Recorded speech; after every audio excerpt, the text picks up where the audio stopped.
El nacimiento de los hippies, los Beatles, las canciones de balada, César Costa, Angélica María, el movimiento estudiantil y popular. Le pasamos lista a la década de los 60. ¿Qué fue? ¿Qué se vivió? ¿Qué se recuerda de todo aquello que fue? Mi nombre es Alberto Barranco Chavarría y esto es Leyenda Urbana.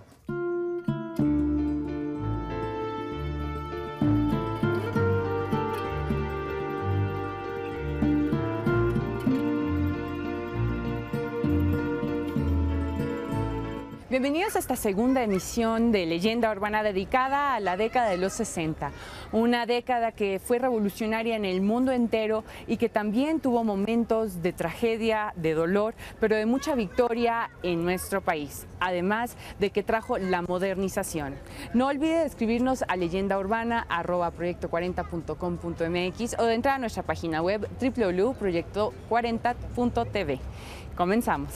We lived on the wrong side of the tracks, but the gentlemen friends who used to call, they never did seem to mind. Además de la muerte de la belleza rubia Marilyn Monroe, que aparentemente se suicida, está la recámara cerrada, no responde, los médicos tienen que entrar por una ventana para ver el cadáver de esta mujer que había abusado de las pastillas para dormir. Pero además de eso, en esta época viene el asombro cuando empieza en 1967 la construcción del sistema de transporte colectivo Metro. En 1969, finalmente, el regente Alfonso Corona del Rosal va a inaugurar este sistema, la línea que corría de Chapultepec o de la avenida Chapultepec hacia la calzada Ignacio Zaragoza, concretamente hacia la estatua ecuestre del general Ignacio Zaragoza. El asombro de la multitud, verdaderamente un milagro. Justo tributo al esfuerzo nacional. El metro se inaugura en su primera fase.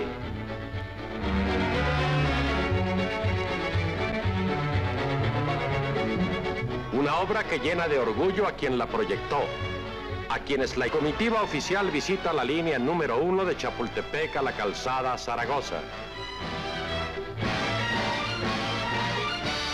En la Merced es día de verbena. Premien con aplausos el gran esfuerzo que hoy se hace realidad. Al día siguiente, el pueblo estrena el metro. Comprueba la eficiencia de sus servicios, la dignidad con que está construido, la precisión con que funciona. Los boletos se agotan, 500,000 de pasajeros viajan en él para conocerlo.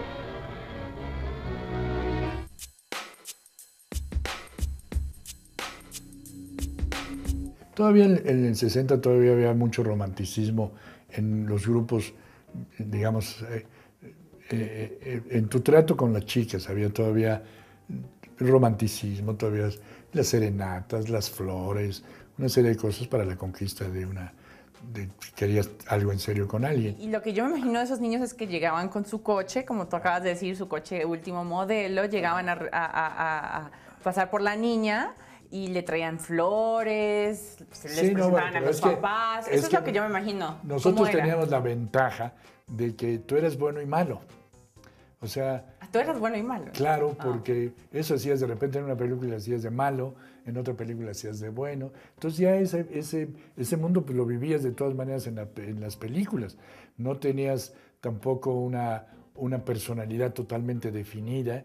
Estabas buscando muchas cosas. ¿Y entonces cómo le hacías? Lo único que me ayudaba un poquito era pues el vacilar con las chavas, el echarles el rollo, la simpatía, y eso hacía que lograra yo mis objetivos en ese sentido. El que te espera, el que te sueña, aquel que reza cada noche. La crónica la recogió puntualmente el cronista Carlos Monsiváis. Estamos hablando de la presentación en la Alameda Central del cantante español Rafael. El escándalo de cientos, quizás miles de personas subidas en los árboles, colgadas de donde fuera, con tal de ver a este hombre que cantaba Yo soy aquel. Yo soy aquel que cada noche te persigue. Yo soy aquel que por quererte ya no vive, el que te espera, el que te sueña, el que quisiera ser dueño de tu amor, de tu amor. Pero Rafael entraría después en forma triunfal al centro nocturno El Patio de la calle de Atenas número 9. Este centro había nacido en 1938 y haría que la multitud no solamente lo aclamara dentro, sino lo esperara afuera. Era verdaderamente un fenómeno el llamado Divo de Linares. Pero decíamos españoles. ¿Qué españoles llegaron también entonces? Mon Abel. Mon Abel había triunfado en México con un telegrama y bueno, llega efectivamente a continuar haciendo la América. Antes de que tus labios me confirmaran que me querías, ya lo sabía, ya lo sabía, porque con la mirada tú me pusiste un telegrama que me decía, Muchos otros artistas van a llegar a este escenario, por ejemplo Manuel Benítez el Cordobés.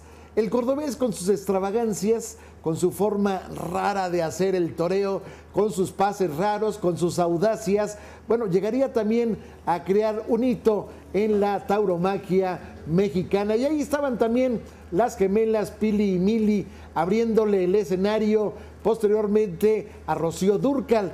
Rocío Dúrcal sería también otro fenómeno que llegaría a presentar un escenario en competencia con los cantantes de baladas mexicanos, Angélica María, Julissa, Enrique Guzmán, César Costa, Johnny Laboriel, Manolo Muñoz, casi todos ellos extraídos de grupos que se habían desintegrado.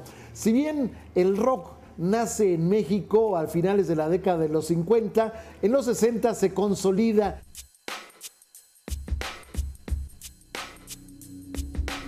Y me encuentro aquí en un día soleado en la Plaza de Santo Domingo y seguimos hablando de los años 60, este es el segundo programa y estoy con mi compañero, mi amigo, escritor, historiador, cronista de la Ciudad de México, vecino de todos los que viven aquí en el centro histórico, José Rodríguez Petlacalco. Muchísimas gracias por estar con nosotros en Leyenda Urbana y que nos vas a contar tú todos estos cambios que se vivieron en los años 60, una década que fue extremadamente importante, no solamente en México, sino también en el mundo entero. Los años 60, Cintia, indudablemente representan un escenario de cambios que hasta hoy día seguimos viviendo.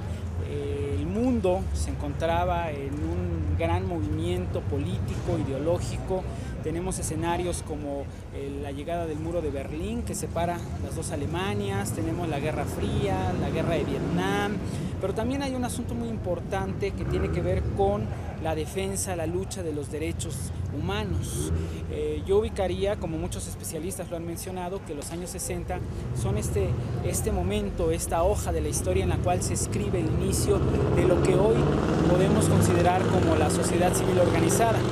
En el caso de México hay algo muy particular, en la Ciudad de México sobre todo, que se da con el movimiento estudiantil de 1968.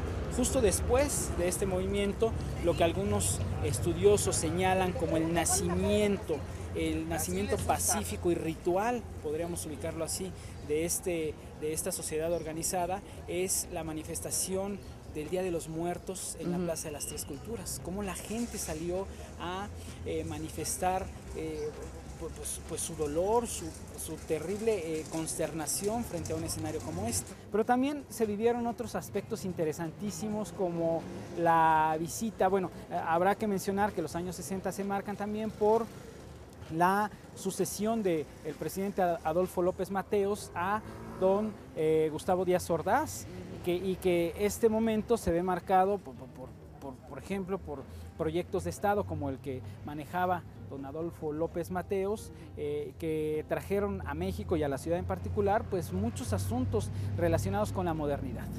Yo diría, evocando una frase de Carlos Monsiváis, que decía que el México de los 60, sobre todo cuando hablaba de las unidades habitacionales como Nonoalco Tlatelolco, que es la gran estampa de la modernidad que se inicia en los años 60, por cierto, decía, es el sueño, es la utopía del México sin vecindades. Es el México que se sale del centro, es el México que ya había despedido a los estudiantes del barrio universitario y que se había mudado a espacios que ya mencionamos como la ciudad universitaria. Es el México que deja los antiguos palacetes novohispanos y se va a estos sitios de modernidad ya con un modelo que se implementaba en otros países, entre ellos Norteamérica, y que servía para que la gente soñara con que la ciudad era una ciudad moderna.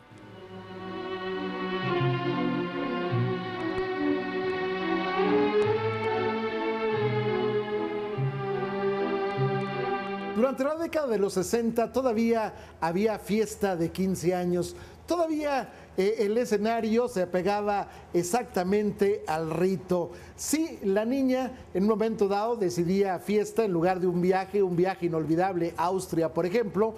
Bueno, pues entonces, si la familia tenía dinero, se alquilaba un salón. En ese salón había una gran escalinata, a veces de mármol, en donde se colocaba hielo seco que se iba quemando al paso de la niña. El humo era impresionante. Naturalmente, abajo de la escalera estaban los cadetes del colegio militar, 7 cadetes de cada lado poniendo su espadín en forma de saludo a aquella muchachita que caminaba entre ellas. Pero también naturalmente, si no había dinero en la familia, bueno era el patio de vecindad para conseguir chambelanes, para conseguir damas, hacer el vals, y de pronto, pues el señor, el papá, daba un discurso en relación con que la niña pues ya dejaba de ser tan niña y entonces se integraba a la sociedad, y ahí estaba el padrino, ahí estaba la madrina, y ahí estaba también de pronto, una vez que termine el vals, el murciélago, una vez que se baila, una vez que ya el vestido de la quinceañera se llenó de lodo, pues en ese momento habría que empezar a bailar al ritmo de la Sonora Santanera.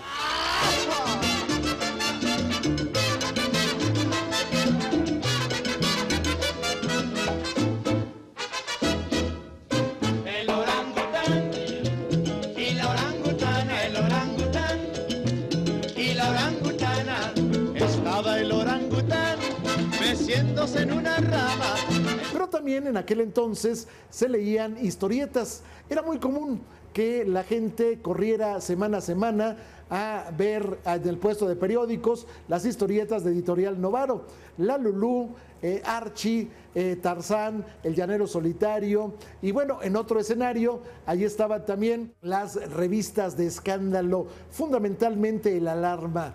El Alarma en 1966 va a cubrir de pe a pa, vamos de la A a la Z, va a cubrir el escándalo que más, vamos a decir, ha tenido decibeles en la vida de México. Estamos hablando de las poquianchis, aquellas mujeres que en el Bajío tomaban mujeres y las convertían en prostitutas, aquellas mujeres lenonas que de pronto cuando llegan a la cárcel se defienden, y era verdaderamente un espectáculo ver las diligencias que se hacían con esas mujeres, pero también era otro espectáculo leer esta publicación escandalosa en donde las letrotas y la forma verdaderamente grotesca de presentar estos crímenes, estas mujeres que habían sido encontradas en fosas clandestinas, todo ello le daba un toque finalmente a lo que era el México de entonces, que leía también a Memín Pinguín, que leía sobre todo la novela semanal, una novela muy gruesa que, pues las mujeres sobre todo se las devoraban, como también se devoraban Lágrimas, Risas y Amor. La señora Yolanda Vargas Dulce, pues ideaba historias como El pecado de Oyuki, como Rarotonga, y la gente iba siguiendo semana a semana eso. Esa era la diversión, en alguna forma, de la gente que vivía en esa década de los 60.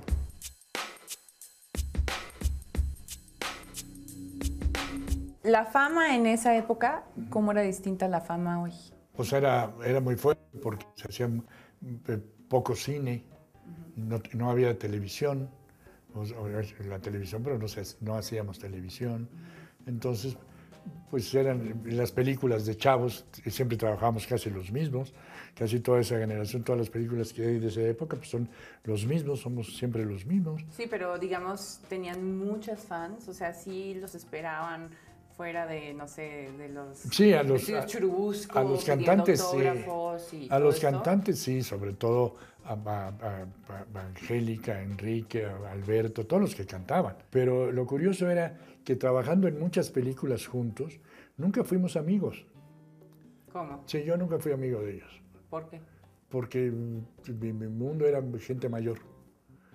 Pues ya los conocía, yo iba a hacer una película con Enrique, ¿cómo estás? Íbamos aquí, y durante la película éramos amigos. Terminaba la película y no nos volvíamos a ver. Igual con Cesarito o con Angélica. Con Angélica más cerca, porque yo quería mucho a la familia me quería mucho a mí. Entonces fue con la que tuve más contactos en momentos determinados. Pero con todos los demás para nada. Mi mundo eran gentes mayores. ¿Y fuiste novio de Angélica? Sí, fui uno de sus novios, estaba muy chiquito. Bueno, yo fui novio de Angélica desde la primera película, se llamó La Cobarde, que hicimos con mi hermano, que en paz descanse. Angélica tendría 4 años, yo tendría 6 años, una cosa así. Estábamos muy chiquitos. Yo creo, Cintia, que fue un momento en el que la juventud soltó ese cinto, ese cinturón, esa opresión que había mantenido a lo largo de décadas y que fue un espacio en el cual, un escenario en el cual, bueno, tenemos manifestaciones como la cultura hippie. Que comienza a finales de los 60, ¿no? A finales, más o menos, y ya sobre todo se concreta o es mucho más prolífica en los años 70, ¿no? Pero es muy interesante la década de los 60. Por ejemplo, se habla de estos cafés en los cuales se reunían los literatos, don Jacobo Glanz ahí en la zona rosa, que sentaba a sus amigos de escritura y les leía algunos poemas y todos celebraban. Era un México, Cintia, que estaba aprendiendo a ser veloz. Yo creo que no lo hemos aprendido todavía. Era un México que renunciaba al ritmo de otro tiempo y que se entregaba a las autopistas, se entregaba a las avenidas al estilo norteamericano, dejaba las calles, se acababan aquellos paseos que Novo cita en algunas crónicas y entregaba a los automóviles la ciudad.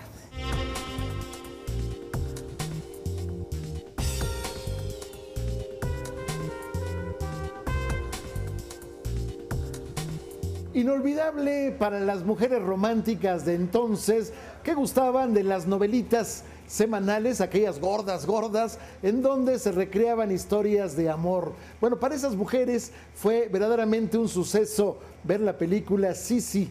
Ahí estaba en el Cine Alameda, ahí estaba en el Cine Metropolitan, ahí estaba en el Cine Ópera, esta película que muestra el esplendor de la corte austriaca, la hermosísima Romy Schneider que se casa con Francisco José, el emperador austriaco. Pero también en México había películas que causaban escándalo. Ahí está, por ejemplo, Los Caifanes, Ernesto Gómez Cruz. Ahí está Óscar Chávez, el cantante que se vuelve actor en esa película.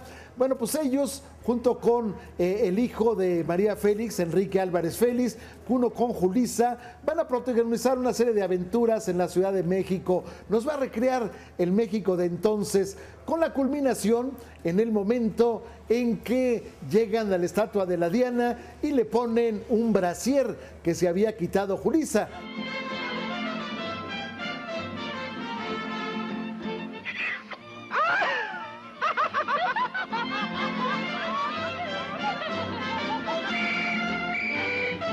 Ya lo sabía.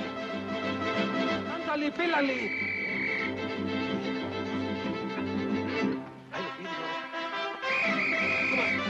Pero también Maricruz Olivier va a escandalizar a la sociedad de su tiempo con una película llamada Teresa.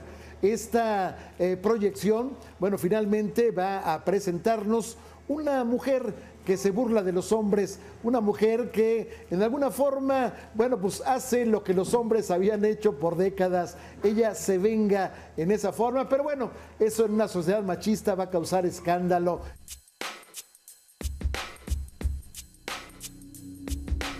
¿Y la música? ¿Qué grupos escuchabas en la época? Pues obviamente toda la cosa de los Beatles, pero los grupos que surgían del rock, Berry, creo que se llamaba ese rockero que fue el primero que vino a México. Oíamos también al español.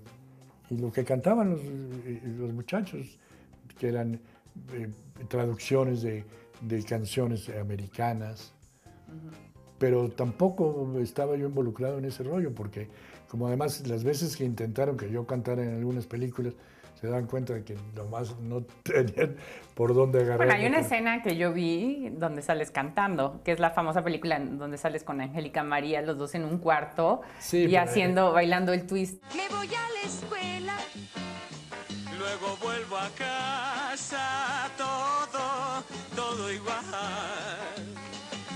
Nunca pasa nada emocionante. Todo el mundo siempre se halla en trance. Esta casa me da claustrofobia. Me quiero morir. Pues muchísimas gracias, Fernando, por estar con nosotros aquí en Leyenda Urbana hablando de los 60s. Despídete de todos los que nos están viendo. Me gustaría haberles platicado algo más interesante, pero pues, como digo, para mí fue... Pues muchas gracias, Fernando. De nada, Cintia.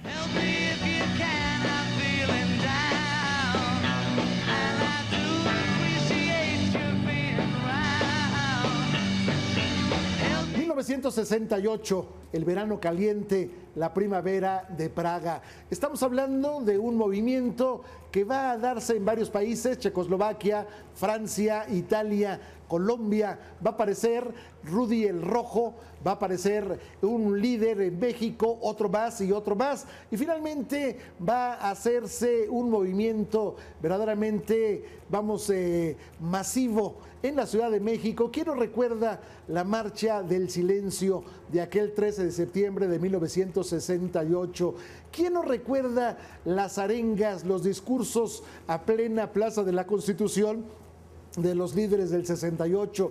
¿Quién no recuerda al ingeniero Eberto Castillo? ¿Quién no recuerda la barba tipo chino del gran escritor José Revueltas? ¿Quién no recuerda aquella mujer que en su momento escribió un cuento inolvidable, La culpa es de los tlaxcaltecas? Estoy hablando de Elena Garro.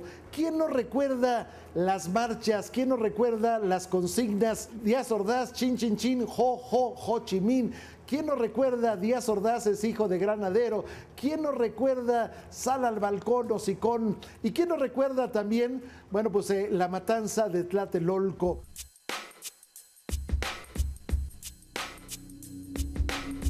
Quisiera ver la parte social. Hay como un cambio en la sociedad de comportamiento.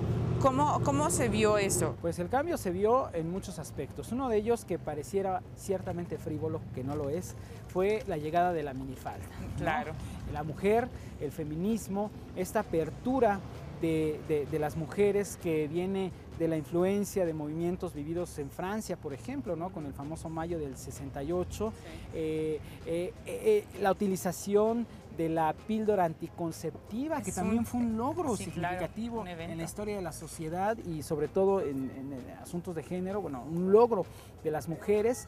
En el caso también de los estudiantes, pues se ven influenciados por todos estos movimientos que se viven en otros países. Hablábamos hace un momento de los derechos humanos. En los Estados Unidos la lucha en contra de la discriminación hacia los afroamericanos, de la discriminación racial, y fue un momento clave en este surgimiento, en este destape. Yo creo que fue un gran destape y fue una gran decisión social a nivel mundial que empezó a perfilar el tema de los derechos humanos, de los derechos civiles, de los derechos de las minorías, y que abrió una brecha que hasta hoy día sigue trabajándose y que nos damos cuenta que cada vez se diversifica mucho más esta demanda. Bueno, pues muchísimas gracias, Jesús, por acompañarnos. Como siempre es un gusto, es un honor, es una delicia estar contigo. Gracias. Y que nos comentes todas las anécdotas, historias y eventos de la historia de nuestro país.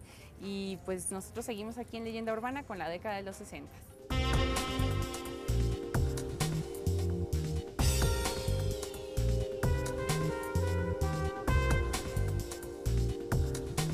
Los Juegos Olímpicos en México.